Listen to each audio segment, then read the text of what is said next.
वेदांत जो आपको ज्ञान का आनंद देने में सहायता करे। ज्योतिष शास्त्र का सार। अग्निदेव कहते हैं, अब मैं युद्ध जयार्णव प्रकरण में ज्योतिष शास्त्र की सारभूत वेला, समय, मंत्र और औषध आदि वस्तुओं का उसी प्रकार वर्णन करूंगा जिस तरह शंकर जी ने पार्वती से कहा था। पार्वती जी ने पूछा, भगवान, देवताओं ने देवासुर संग्राम में दानवों पर जिस उपाय से विजय पाई थी उसका तथा युद्ध जयार्णवोक्त शुभाशुभ विवेकादि रूप ज्ञान वर्णन कीजिए। शंकर जी बोले, मूलदेव, परमात्मा की इच्छा से 15 अक्षर वाली एक शक्ति पैदा हुई, उसी से चराचर जीवों की सृष्टि हुई। उस शक्ति की आराधना करने से मनुष्य सब प्रकार के अर्थों का ज्ञाता हो जाता है। अब 5 मंत्रों से बने हुए मंत्रपीठ का वर्णन करूंगा। वे मंत्र सभी मंत्रों के जीवन मरण में अर्थात अस्ति तथा नास्ति रूप से सत्ता में स्थित हैं। ऋग्वेद, यजुर्वेद, सामवेद, अथर्ववेद, इन चारों वेदों के मंत्रों को प्रथम मंत्र कहते हैं। सदोजातादि मंत्र द्वितीय मंत्र है एवं ब्रह्म, विष्णु तथा रुद्र ये तृतीय मंत्र के स्वरूप हैं। इश, मैं, 7 शिखा वाले अग्नि तथा इंद्रादि देवता ये चौथे मंत्र के स्वरूप हैं। अ, ई, उ, ए, ओ ये 5 स्वर पंचम मंत्र के स्वरूप हैं। इन्हीं स्वरों को मूल ब्रह्म भी कहते हैं। अब 5 स्वरों की उत्पत्ति कह रहे हैं। जिस तरह लकड़ी में व्यापक अग्नि की प्रतीति बिना जलाए नहीं होती, उसी तरह शरीर में विद्यमान शिव शक्ति की प्रतीति ज्ञान के बिना नहीं होती है। महादेवी पार्वती, पहले ओमकार स्वर से विभूषित शक्ति की उत्पत्ति हुई, तत्पश्चात बिंदु एकार रूप में परिणित हुआ, पुनः ओमकार में शब्द पैदा हुआ जिससे उकार का उद्गम हुआ। यह उकार हृदय में शब्द करता हुआ विद्यमान रहता है। अर्धचंद्र से मोक्ष मार्ग को बताने वाले इकार का प्रादुर्भाव हुआ। तदनंतर भोग तथा मोक्ष प्रदान करने वाला अव्यक्त अकार उत्पन्न हुआ। वही अकार सर्वशक्तिमान एवं प्रवृत्ति तथा निवृत्ति का बोधक है। अब शरीर में 5 स्वरों का स्थान कह रहे हैं। अस्वर शरीर में प्राण अर्थात श्वास रूप से स्थिर होकर विद्यमान रहता है, इसी का नाम इडा है। इकार प्रतिष्ठा नाम से रहकर रस रूप में तथा पालक स्वरूप में रहता है, इसे ही पिंगला कहते हैं। ईश्वर को क्रूरा शक्ति कहते हैं। हर बीज उकार स्वर में शरीर में अग्नि रूप से रहता है, यही समान बोधि का विद्या है, इसे गांधारी कहते हैं। इसमें दहनात्मिकता शक्ति है। एकार स्वर शरीर में जल रूप से रहता है, इसमें शांति क्रिया है तथा ओकार स्वर शरीर में वायु रूप से रहता है। ये अपान, व्यान, उदान आदि 5 स्वरूपों में होकर स्पर्श करता हुआ गतिशील रहता है।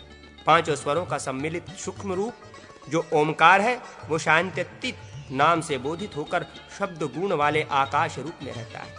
इस तरह 5 स्वर अ, ई, उ, ए, ओ हुए, जिनके स्वामी क्रम से मंगल, बुध, गुरु, शुक्र तथा शनि ग्रह हुए। ककरादि वर्ण इन स्वरों के नीचे होते हैं। यही संसार के मूल कारण है। इन्हीं से चराचर सब पदार्थों का ज्ञान होता है। अब मैं विद्यापीठ का स्वरूप बतलाता हूँ, जिसमें ओमकार शिव रूप से कहा गया है और उमा स्वयं सोम अर्थात अमृत रूप से है। इन्हीं को वामा, ज्येष्ठा तथा रौद्र शक्ति भी कहते हैं। ब्रह्मा, विष्णु तथा रुद्र क्रमशः ये ही तीनों गुण हैं एवं सृष्टि के उत्पादक, पालक तथा संहारक हैं। शरीर के अंदर 3 रत्न नाड़ियां हैं, जिनका नाम स्थूल, सूक्ष्म तथा पर है। इनका श्वेत वर्ण है। इनसे सदैव अमृत टपकता रहता है, जिससे आत्मा सदैव आप्लावित रहता है। इस प्रकार उसका दिन रात ध्यान करते रहना चाहिए। देवी, ऐसे साधक का शरीर अजर हो जाता है तथा उसे शिव सायुज्य की प्राप्ति हो जाती है। प्रथमतः अंगुष्ठ आदि में, नेत्रों में तथा देह में भी अंगन्यास करें। तत्पश्चात मृत्युंजय की अर्चना करके यात्रा करने वाला संग्राम आदि में विजयी होता है। आकाश शून्य है, निराधार है तथा शब्द गुण वाला है। वायु में स्पर्श गुण है, वो तिरछा झुककर स्पर्श करता है। रूप की अर्थात अग्नि की उधर्व गति बतलाई गई है तथा जल की अधोगति होती है। सब स्थानों को छोड़कर गंध वाली पृथ्वी मध्य में रहकर सबके आधार रूप में विद्यमान है। नाभि के मूल में अर्थात मेरुदंड की जड़ में कंद के स्वरूप में श्री शिव जी सुशोभित हैं। वहीं पर शक्ति समुदाय के साथ सूर्य, चंद्रमा तथा भगवान विष्णु रहते हैं और 5 तन्मात्राओं के साथ 10 प्रकार के प्राण भी रहते हैं। कालाग्नि के समान दैवीप्यमान वो शिव जी की मूर्ति सदैव चमकती रहती है। वही चराचर जीवलोक का प्राण है। उस मंत्र पीठ के नष्ट होने पर वायु स्वरूप जीव का नाश समझना चाहिए। युद्ध जयार्णव संबंधी अनेक प्रकार के चक्रों का वर्णन। शंकर जी ने कहा, ओम हिम कर्णमोटिने बहुरूपे बहुदंडे फट। ओम हम ओम ग्रस ग्रस क्रंत कृच्छक ओम फट। इस मंत्र का नाम कर्णमोटी महाविद्या है। ये सभी वर्णों में रक्षा करने वाली है। इस मंत्र को केवल पढ़ने से ही मनुष्य क्रोधाविष्ट हो जाता है तथा उसके नेत्र लाल हो जाते हैं। ये मंत्र मारण, पातन, मोहन एवं उच्चाटन में उपयुक्त होता है। अब स्वरोदय के साथ 5 प्रकार की वायु का स्थान तथा उसका प्रयोजन कहता हूं। नाभि से लेकर हृदय तक जो वायु का संचार रहता है उसको मारुत चक्र कहते हैं। जप तथा होम कार्य में लगा हुआ क्रोधी साधक उससे संग्रामादि कार्यों में उच्चाटन कर्म करता है। कान से लेकर नेत्र तक जो वायु है उसे प्रभेदन कार्य करें एवं हृदय से गुदा मार्ग तक जो वायु है उससे ज्वर, दाह तथा शत्रुओं का मारण कार्य करना चाहिए।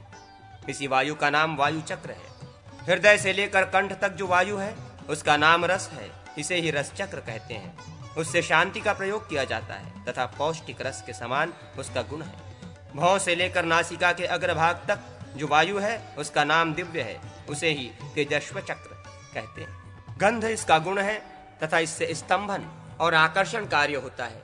नासिकाग्र में मन को स्थिर करके साधक निसंदेह स्तंभन तथा किलन कर्म करता है। उपर्युक्त वायु चक्र में चंडघटा, कराली, सुमुखी, दुर्मुखी, रेवती, प्रथमा तथा घोरा इन शक्तियों का अर्चन करना चाहिए। उच्चाटन करने वाली शक्तियां तेजस चक्र में रहती हैं। सौम्या, भीषणी, देवी, जया, विजया, अजीता, अपराजिता, महाकोटि, महारौद्री, शुष्क काया, प्राणहरा ये 11 शक्तियां रस चक्र में रहती हैं।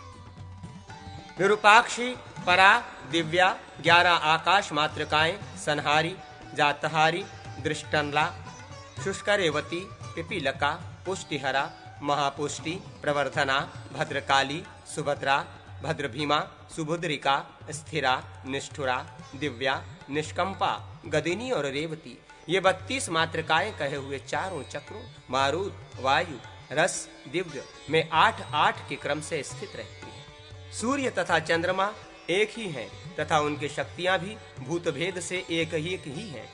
जैसे भूतल पर नदी के जल के स्थान भेद से तीर्थ संज्ञा हो जाती है, शरीर के अस्थि पंजर में रहने वाला एक ही प्राण कई मंडलों चक्रों से विभक्त हो जाता है।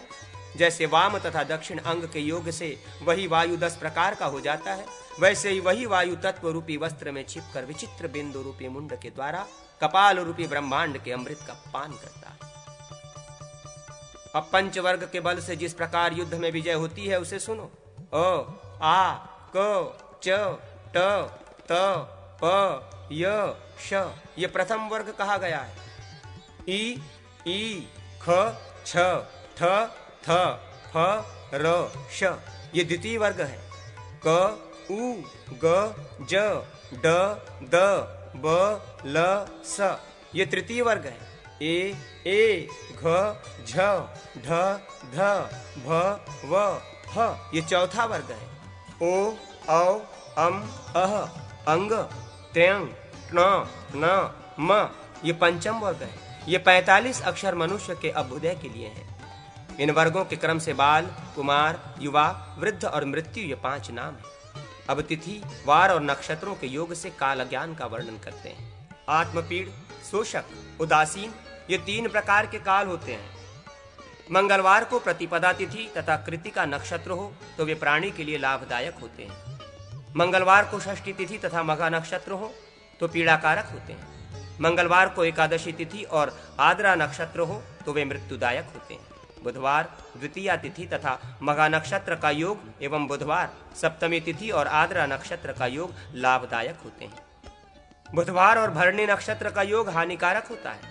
इसी प्रकार बुधवार तथा श्रवण नक्षत्र के योग में काल योग होता है। बृहस्पतिवार तृतीया तिथि और पूर्वा फाल्गुनी नक्षत्र का योग लाभकारक होता है। बृहस्पतिवार अष्टमी तिथि धनिष्ठा तथा आद्रा नक्षत्र एवं गुरुवार त्रयोदशी तिथि आश्लेषा नक्षत्र ये योग मृत्युकारक होते हैं। शुक्रवार चतुर्थी तिथि और पूर्व भाद्रपदा नक्षत्र का योग श्री वृद्धि करता है। शुक्रवार नवमी तिथि और पूर्वाषाढ़ा नक्षत्र ये योग दुखाप्रद होता है। शुक्रवार द्वितीया तिथि और भरणी नक्षत्र का योग यमदंड के समान हानिकारक होता है। शनिवार, पंचमी तिथि और कृतिका नक्षत्र का योग लाभ के लिए कहा गया है। शनिवार, दशमी तिथि और आश्लेषा नक्षत्र का योग पीड़ाकारक होता है। शनिवार, पूर्णिमा तिथि और मघा नक्षत्र का योग मृत्युकारक कहा गया है। अब दिशा तिथि दिन के योग से हानि लाभ कहते हैं। पूर्व, उत्तर, अग्नि, नैऋत्य, दक्षिण, वायव्य, पश्चिम, ईशान्य, ये इनमें से एक दूसरे को देखते हैं। प्रतिपदा तथा नवमी आदि तिथियों में मेषादि राशियों के साथ ही रवि आदि वार को भी मिलाएं। ये योग कार्य सिद्धि के लिए होता है। जैसे पूर्व दिशा, प्रतिपदा तिथि, मेघ लग्न, रविवार, ये योग पूर्व दिशा के लिए युद्ध आदि कार्यों में सिद्धिदायक होता है। ऐसे और भी समझने चाहिए।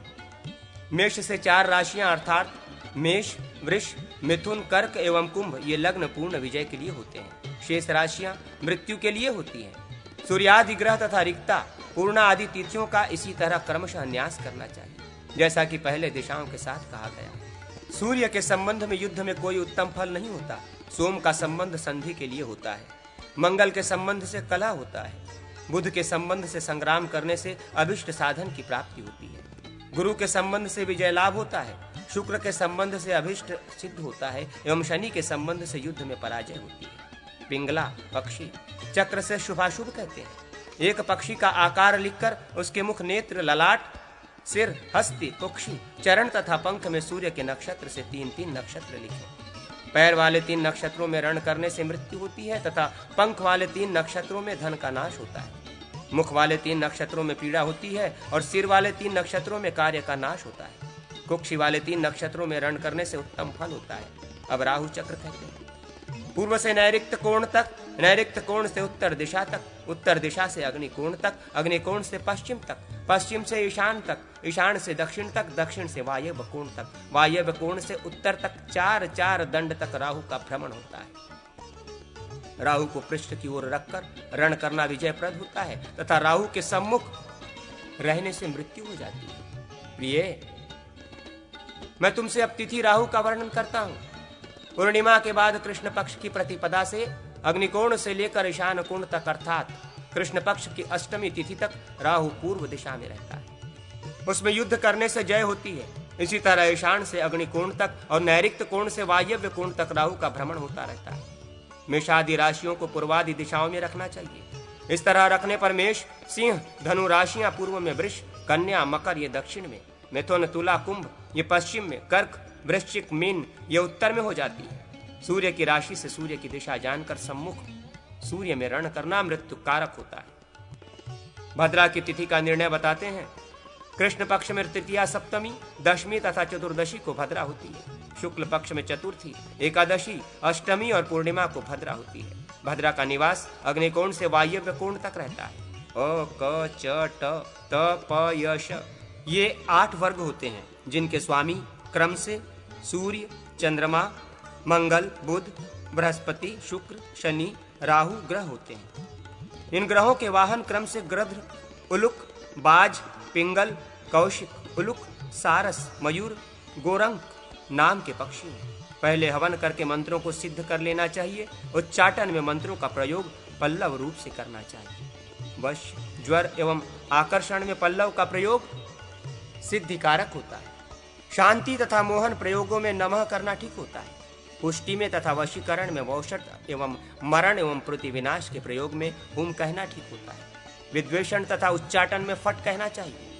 पुत्रादि प्राप्ति प्रयोग में तथा दीप्ति आदि में वशट कहना चाहिए। इस तरह मंत्रों की 6 जातियां होती हैं। अब हर तरह से रक्षा करने वाली औषधियों का वर्णन करूंगा। महाकाली, चंडी, वाराही, वाराहिकन, ईश्वरी, सुदर्शना, इंद्राणी, सिंधुवार इनको शरीर में धारण करने से ये धारक की रक्षा करती है। बला, कुट, अतिबला, कंगी, भीरु, शतावरी अथवा कंटकारी, मूसली, तातमूली, सहदेवी, जाति, चमेली, मल्लिका, मोतिया, युथी, जूही, गारूड़ी, भृंगराज, भरकटैया, चक्ररूपा ये महाशौधियां धारण करने से युद्ध में विजयदायिनी होती हैं। महादेवी, ग्रहण लगने पर पूर्वोक्त औषधियों का उखाड़ना शुभदायक होता है। हाथी की सर्वांग संपन्न मिट्टी की मूर्ति बनाकर उसके पैर के नीचे शत्रु के स्वरूप को रखकर स्तंभन प्रयोग करना चाहिए, अथवा किसी पर्वत के ऊपर जहां पर एक ही वृक्ष हो उसके नीचे अथवा जहां पर बिजली गिरी हो उस प्रदेश में वल्मीक की मिट्टी से एक स्त्री की प्रतिकृति बनाएं। हे देवी, इस मंत्र से उस मृतिकामयी देवी की पूजा करके शस्त्र समूह का स्तंभन करना चाहिए। अब संग्राम में विजय दिलाने वाले अग्नि कार्य का वर्णन करूंगा। रात में शमशान में जाकर नंग धड़ंग शिखा खोलकर दक्षिणमुख बैठकर जलती हुई चिता में मनुष्य का मांस, रुधिर, विष, भूसी और हड्डी के टुकड़े मिलाकर नीचे लिखे मंत्र से 800 बार शत्रु का नाम लेकर हवन करें। ओम नमो भगवती कौमारी लल लल लल लालय लालय घंटा देवी अमुक मारय मारय सहसा नमोस्तुते भगवती विद्ये स्वाहा। इस विद्या से हवन करने पर शत्रु अंधा हो जाता है। देवी, इस मंत्र को 38 बार जप कर लेने पर श्री हनुमान जी सब प्रकार के कार्यों को सिद्ध कर देते हैं। कपड़े पर हनुमान जी की मूर्ति लिखकर दिखाने से शत्रुओं का विनाश होता है।